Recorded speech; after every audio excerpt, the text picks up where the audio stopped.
મતદાન નીતિમત્તા અને ઈમાનદારીથી કરો. કદાચ કોઈ તમને 500 કે 1000 રૂપિયા એક મત માટે આપે છે તો એ તમને 1585 દિવસના કદાચ 2000 આપે ને તો રોજનો રૂપિયો થયો. એક રૂપિયા માટે તમે તમારો આત્મા જીવ શું કરવા વેચી નાખો છો?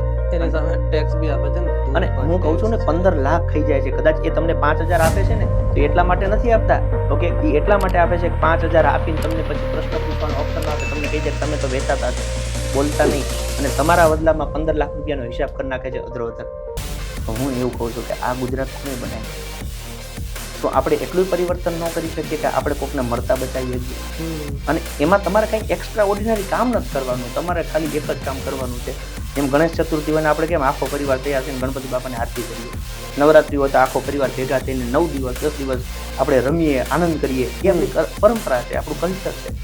તો એમ લોકશાહી દુનિયાને ભારતે દીધી છે.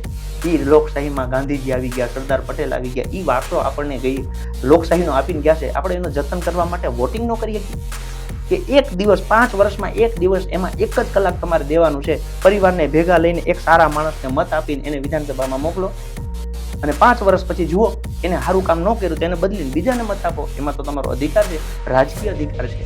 બસ આ વાત ગુજરાતના ગામે ગામે, ઘરે ઘરે, એક એક વ્યક્તિના અંદર પુગાડવાની છે કે હવે તમારા આત્માને જગાડો. આ ગુજરાત આપણા ગાંધીનું ગુજરાત હવે નથી રહ્યું. આ ગુજરાત આપણા સરદારનું ગુજરાત હવે નથી રહ્યું. જો ખરેખર તમે સરદારને પ્રેમ કરો છો, ગાંધીને પ્રેમ કરો છો, તો એને કીધેલું એક કામ તો અડધું કરો. મતદાન નીતિમત્તા અને ઈમાનદારીથી કરો.